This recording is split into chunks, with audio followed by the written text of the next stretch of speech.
ഈ സന്ദേശം ശ്രദ്ധിക്കുന്ന ഏവർക്കും, വായിക്കുന്നവർക്കും കേൾക്കുന്നവർക്കും വേഗം വരുന്ന യേശുക്രിസ്തുവിൻ്റെ ധന്യനാമത്തിൽ സ്നേഹവന്ദനം. വിശുദ്ധ ബൈബിൾ പല നിലയിൽ വ്യാഖ്യാനിക്കപ്പെടുന്നു എന്ന് നമുക്കറിയാമല്ലോ. ഏറ്റവും കൂടുതൽ പ്രചാരമുള്ള വളരെ കൂടുതൽ ആളുകൾ വായിക്കുന്ന, ദൈവശബ്ദം വ്യക്തമായി വെളിപ്പെടുത്തപ്പെടുന്ന തിരുവചനത്തിൻ്റെ ആഴമായ സത്യങ്ങൾ പലപ്പോഴും മറയ്ക്കപ്പെട്ട് ഒത്തിരി ദുർവ്യാഖ്യാനങ്ങൾ നടക്കുന്ന ഒരു രംഗം നമുക്ക് കാണാൻ കഴിയും. അതുകൊണ്ട് വിശുദ്ധ ബൈബിളിൽ യേശുക്രിസ്തുവിനെ വെളിപ്പെടുത്തിയിരിക്കുന്ന പ്രധാനപ്പെട്ട ചില ഭാഗങ്ങൾ നമുക്ക് കർത്താവിൽ ശരണപ്പെട്ട് ധ്യാനിക്കാൻ ഈ എപ്പിസോഡിലൂടെ ആഗ്രഹിക്കുകയാണ്. യേശുക്രിസ്തു പുതിയ നിയമത്തിൽ തന്നെപ്പറ്റി നേരിട്ട് പറഞ്ഞിട്ടുള്ള ഏകദേശം 40-ലധികം ക്വാളിഫിക്കേഷൻസ് ഉണ്ട്. അങ്ങനെ യേശുക്രിസ്തുവിനെ പറ്റി നിരവധിയായ പരാമർശങ്ങളുണ്ട്. തൽക്കാലം അതിലേക്കൊന്നും കടക്കുന്നില്ല. നമ്മൾ ഇപ്പോൾ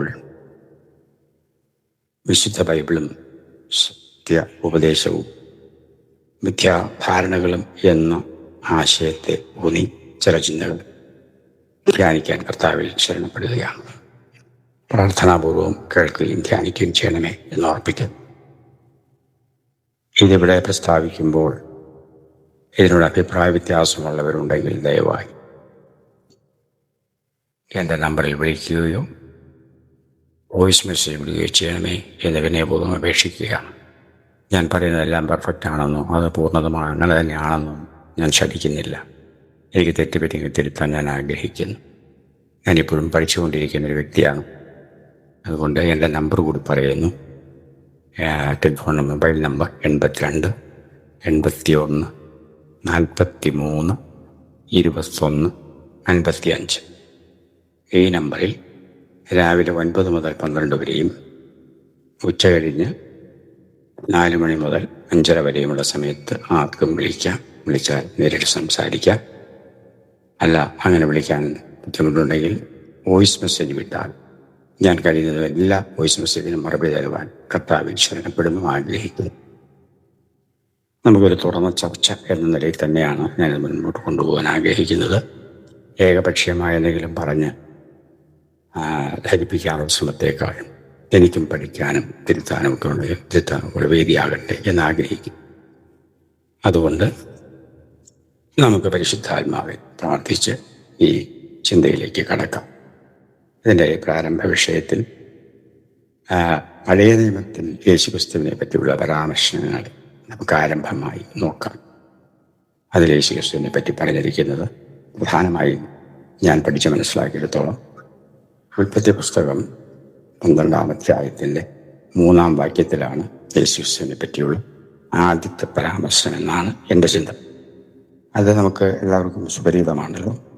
നിന്നെ അനുഗ്രഹിക്കുന്നവരെ ഞാൻ അനുഗ്രഹിക്കും, നിന്നെ ശപിക്കുന്നവരെയും ഞാൻ ശപിക്കും, നിന്നാൽ ഭൂമിയിലെ സകല വംശങ്ങളും അനുഗ്രഹിക്കപ്പെടും എന്ന് യേശു 12-ാം അധ്യായത്തിൽ രേഖപ്പെടുത്തിയിരിക്കുന്ന ദൈവം നേരിട്ട് യേശുക്രിസ്തുവിനെ പറ്റി പറഞ്ഞിരിക്കുന്ന ആ പരാമർശനം തന്നെ ഉൽപ്പത്തി പുസ്തകം 22-ാം അധ്യായത്തിൻ്റെ 18-ാം വാക്യത്തിൽ ഏതാണ്ട് അതുപോലെ വായിക്കുന്നത് നമുക്ക് കാണാൻ കഴിയും.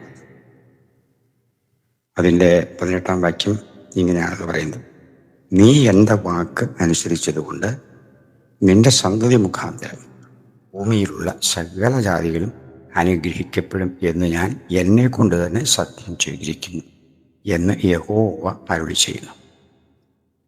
എന്നെ കേൾക്കുന്ന പ്രിയപ്പെട്ടവരെ, ഇത് യേശുക്രിസ്തുവിനെ പറ്റിയുള്ള ഈ 2 വാക്യങ്ങളും, അതായത് ഉൽപ്പത്തി പുസ്തകം 12-ാം അധ്യായത്തിന് 3-ാം വാക്യവും ഉൽപ്പത്തി പുസ്തകം 22-ാം അധ്യായത്തിൻ്റെ 18-ാം വാക്യവും യേശുക്രിസ്തുവിനെ കുറിച്ചുള്ള പ്രവചനമാണ് എന്ന് കൃത്യമായി പുതിയ നിയമത്തിൽ തെളിയിക്കുന്നുണ്ട്.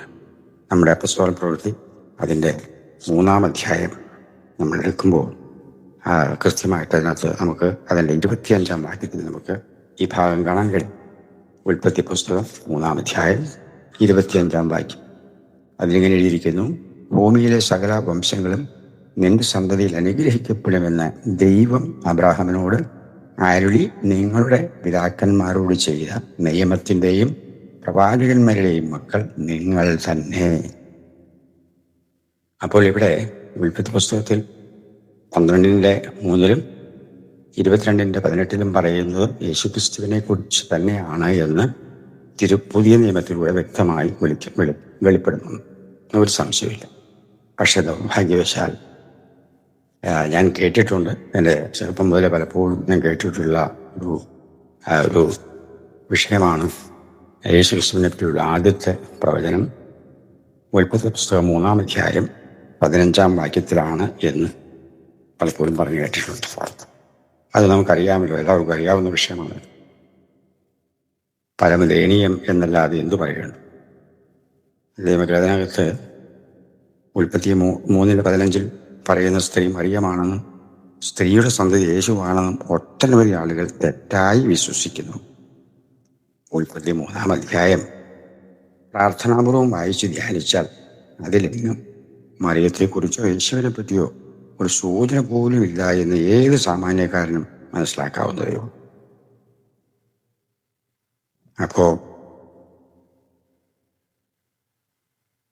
ഇവിടെ നമുക്ക് ഈ 3:15 അധ്യായത്തിൽ നോക്കുമ്പോൾ നമുക്ക് വ്യക്തമായിട്ട് കാണാൻ പറ്റുന്നത്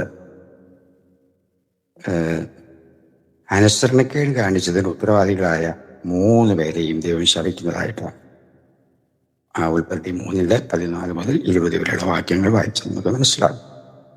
ആദ്യം പാമ്പിനെയും, പിന്നെ സ്ത്രീയെയും, അനന്തരം മനുഷ്യനെയും, മനുഷ്യൻ നിമിത്തം ഭൂമിയെയും ശപിച്ചു എന്ന് കൃത്യമാണ്. അത് ദൈവം ശപിച്ച എല്ലാ ശാപങ്ങളും, അന്ന് ദൈവം ശപിച്ച എല്ലാ ശാപങ്ങളും അന്നെന്ന പോലെ ഇന്നും തുടരും. അതിലൊന്നും നിന്നു പോയിട്ടില്ല. ഹവ്വായുടെ, അതായത് സ്ത്രീ മക്കൾ ഇന്നും പാമ്പിനെ കണ്ടാൽ തല തകർത്ത് തല്ലിക്കൊല്ലുമല്ലോ. പാമ്പ് കൂടുതലും മനുഷ്യൻ്റെ പുതുകാലിലാണല്ലോ കടിക്കുന്നത്. പാമ്പ് നിലത്തുകൂടി വലസുകൊണ്ട് ഗമിച്ച് പൊടി നിന്ന് ജീവിക്കും. സ്ത്രീകൾ സാധാരണഗതിയിൽ ഗർഭം ധരിച്ച് വേദനയോടെ പ്രസവിക്കുന്നു. മനുഷ്യൻ കഷ്ടതയോടെ അഹോഗതി കഴിക്കും. ഭൂമി മുള്ളും പറക്കാരെയും മുളപ്പിക്കും. 4 വിധ ശാപങ്ങളും അന്നെന്ന പോലെ ഇന്നും തുടരുന്നു. തിരുവചനത്തിൽ ഒരിടത്തും യേശു ക്രിസ്തു പാമ്പിന് അല്ലെങ്കിൽ പിശാചിനെ തല തകർത്തതായി കാണുന്നില്ല, എൻ്റെ അറിവിലില്ല. 2 കൊരിന്ത്യർ അതിൻ്റെ 11-ാം അധ്യായത്തിൻ്റെ 3-ാം വാക്യത്തിൽ കൃത്യമായിട്ട് പറയുന്നത് ഇപ്പോഴും പിശാച് ചതിക്കാൻ സാധ്യതയുണ്ടെന്നുള്ള മുന്നറിയിപ്പ് സ്പഷ്ടമാണല്ലോ. എഫെസ്യർ 6:10 മുതൽ 17 വരെയുള്ള വാക്യങ്ങൾ ഗൗരവത്തോടെ കാണേണ്ടതല്ലേ. യാക്കോബിന്റെ ലേഖനം 4-ാം അധ്യായം 7-ാം വാക്യത്തിൽ പിശാചിനോട് എതിർത്ത് നിൽപ്പിൻ എന്ന് പറയുന്നതും 1 പത്രോസ് 5:8 പ്രതിയോഗിയായ പിശാച് അലറുന്ന സിംഹം എന്ന പോലെ ആരെ വിഴുങ്ങേണ്ടു എന്ന് തിരിഞ്ഞു ചുറ്റി നടക്കുന്നു എന്ന് പറയുന്നതും ആരെ പറ്റിയാണ്? തലയില്ലാതെ വിഴുങ്ങാൻ പറ്റില്ലല്ലോ. തിരുവചനം പഠിക്കുന്ന ഒരാൾക്ക് ഉൽപ്പത്തി 3-ൽ പറയുന്ന പാമ്പിനെ പറ്റിയുള്ള പരാമർശം വെളിപ്പാട് പുസ്തകം 12-ൽ കാണാൻ കഴിയും. സ്ത്രീയെ, അതായത് ഹവ്വായെ ഉപായത്തിൽ ചതിച്ച സർപ്പം വാസ്തവത്തിൽ പിശാചിൻ്റെ ആത്മാവിലായിരുന്നിരിക്കുമല്ലോ അങ്ങനെ ചെയ്തത്.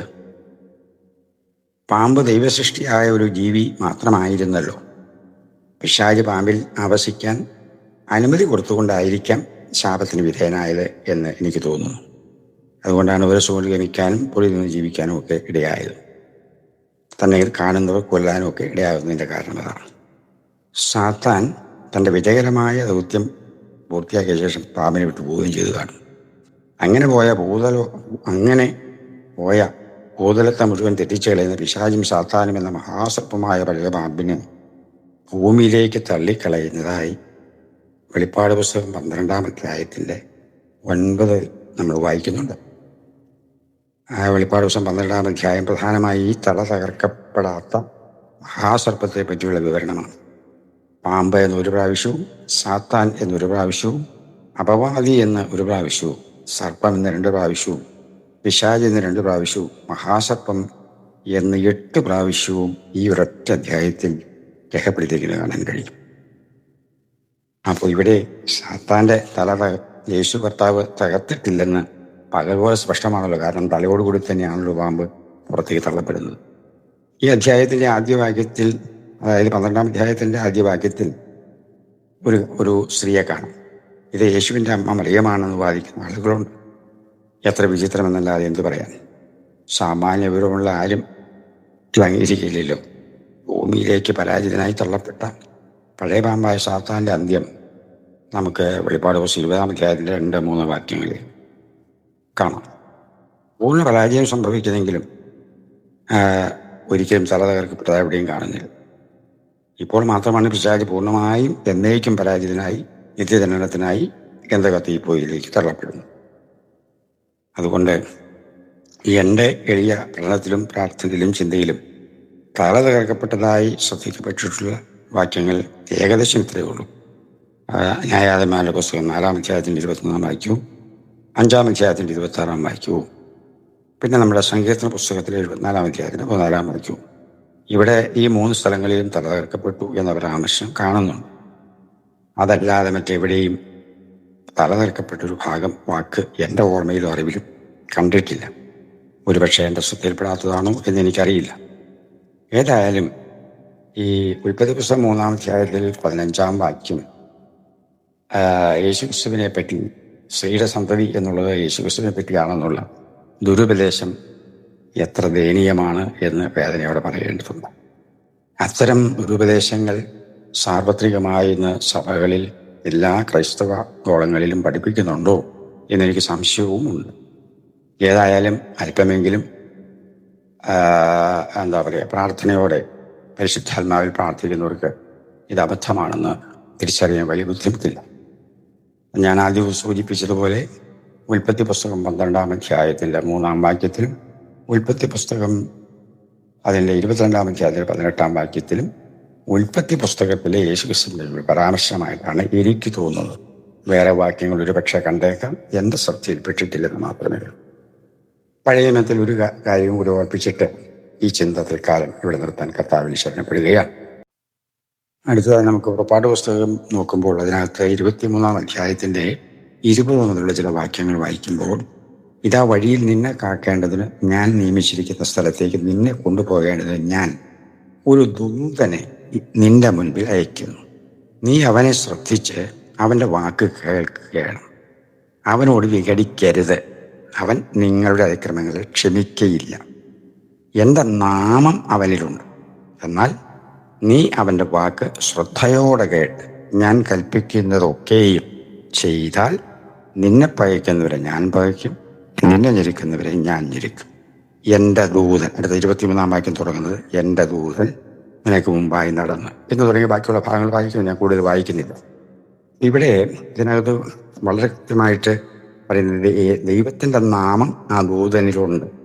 പിന്നെ ദൈവം തന്നെ പറയുകയാണ്, അവൻ്റെ വാക്ക് ശ്രദ്ധിച്ച്, ആ പദമൊന്ന് ശ്രദ്ധിക്കണം. 21-ാം വാക്യം, നീ അവനെ ശ്രദ്ധിച്ച് അവൻ്റെ വാക്ക് കേൾക്കണം. അപ്പോൾ നീ അവനെ ശ്രദ്ധിച്ച് അവൻ്റെ വാക്ക് കേൾക്കണമെന്ന് ദൈവം പറയുകയാണ്. ഒരു ദൂതനെയാണ് അയക്കുന്നത്.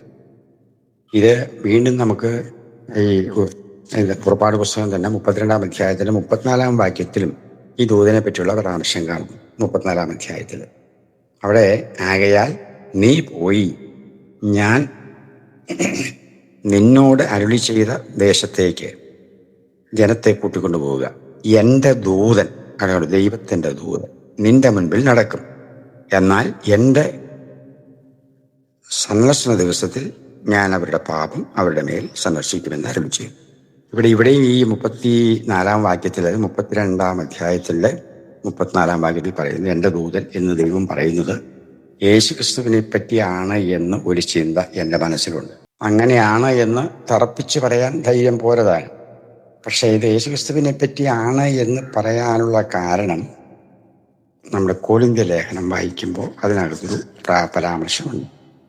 കൊരിന്ത്യർ 1-ാം ലേഖനം 10-ാം അധ്യായത്തിൻ്റെ 1 മുതൽ 4 വരെയുള്ള വാക്യങ്ങൾ നമ്മൾ ശ്രദ്ധിച്ച് വായിക്കുമ്പോൾ ഈ ദൂതൻ യേശുവാണ്. അതായത് പുറപ്പാട് പുസ്തകത്തിലെ നമ്മൾ വായിച്ചു കേട്ട 23-ാം അധ്യായത്തിലെയും 32-ാം അധ്യായത്തിലെയും ദൂതൻ എന്ന് പറയപ്പെടുന്നത് യേശുക്രിസ്തുവാണ് എന്ന് ഞാൻ വിശ്വസിക്കുകയും ചിന്തിക്കുകയും ചെയ്യും.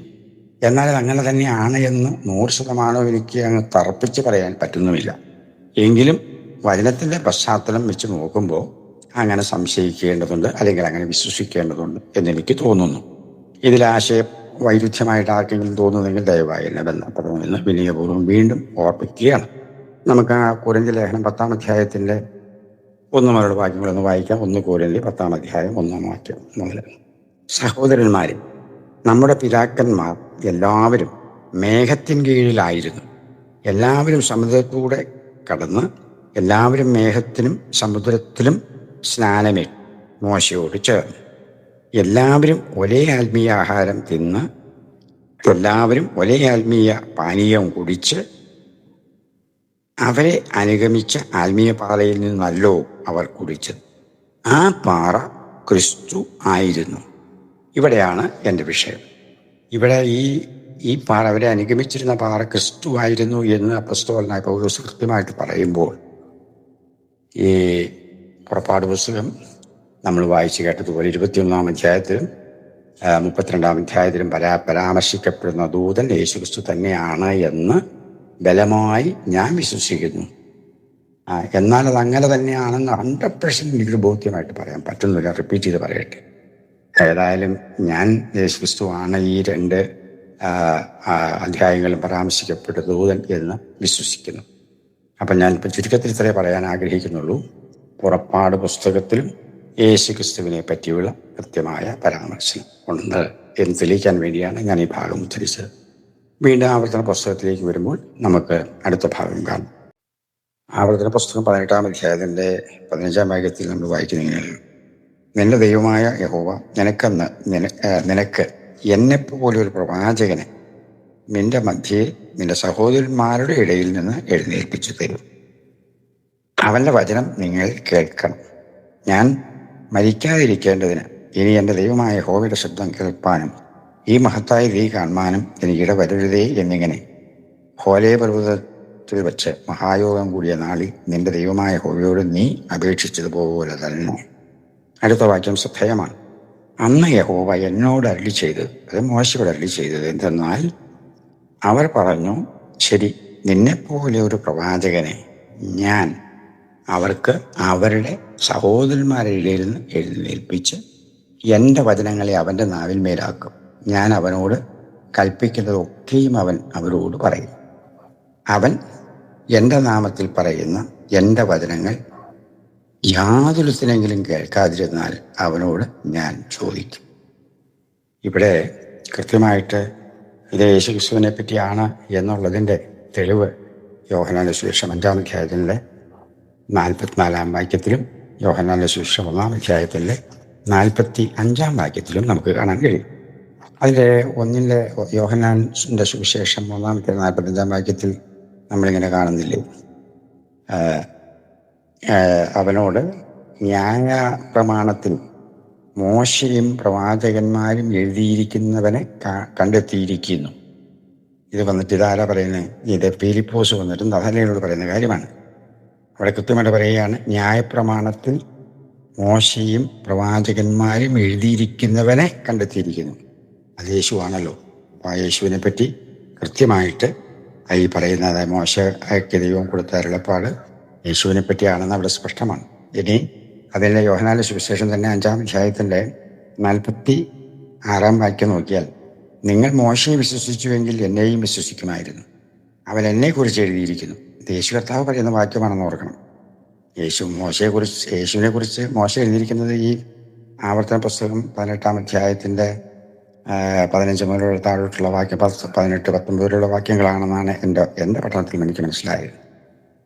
അപ്പോൾ ഇവിടെ കർത്താവ് തന്നെ യേശുക്രിസ്തു തന്നെ പറയുകയാണ്, മോശ എന്നെക്കുറിച്ച് എഴുതിയിരിക്കുന്നു, എന്നാൽ അവൻ്റെ എഴുത്ത് നിങ്ങൾ വിശ്വസിക്കുന്നില്ല. എൻ്റെ വാക്ക് എങ്ങനെ വിശ്വസിക്കുമെന്ന് യേശു ചോദിക്കും. ഇവിടെയും കൃത്യമായൊരു കാര്യം നമുക്ക് മനസ്സിലാകുന്നത്, ഈ കൃത്യമായിട്ട് അതായത് 18-ാം അധ്യായത്തിൽ ആവർത്തന 18-ാം അധ്യായത്തിൽ പറയുന്ന ആ പ്രസ്താവന യേശുക്രിസ്തുവിനെ പറ്റിയാണ് എന്ന് സ്പഷ്ടമാണ്. പിന്നെ എങ്ങനെ പരാമർശങ്ങൾ വരെ ഉണ്ടാവും. നമുക്ക് ദൈവം അനുവദിച്ചാൽ പിന്നീട് ഈ വിഷയത്തെപ്പറ്റി അല്പം കൂടി ഗൗരവമായി ചിന്തിക്കാം. ഇപ്പം കേട്ട തിരുവചന വ്യാഖ്യാനത്തിൻ്റെ വെളിച്ചത്തിൽ സംശയമുള്ളവർ ദയവായി ബന്ധപ്പെടുമല്ലോ. നമുക്ക് ദൈവം അനുവദിച്ചാൽ തുടർന്ന് ഈ വിഷയം ബാക്കിയുള്ള ഭാഗം അടുത്ത ഭാഗത്ത് ചിന്തിക്കാമെന്ന് കർത്താവ് ശരണപ്പെടും. വീണ്ടും നമ്മൾ ഈ വാക്യം യേശുക്രിസ്തുവിനെ പറ്റി തന്നെയാണ് എന്ന് അസന്നിഗ്ധമായി തെളിയിക്കുന്ന രണ്ട് തെളിവുകളുണ്ട്. അതുകൂടി നമുക്ക് വേഗത്തിൽ നോക്കാം.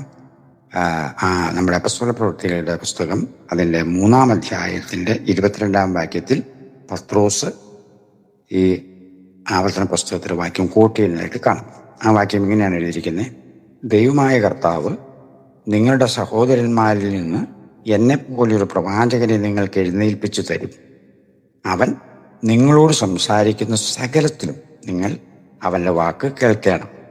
ആ പ്രവാചകന്റെ വാക്ക് കേൾക്കാത്ത ഏവനും ജനത്തിൻ്റെ ഇടയിൽ നിന്ന് ഛേദിക്കപ്പെടും. ഇത് പത്രോസ് അപ്പസ്തോലനാണ് പറയുന്നതെന്ന് ഓർക്കണം.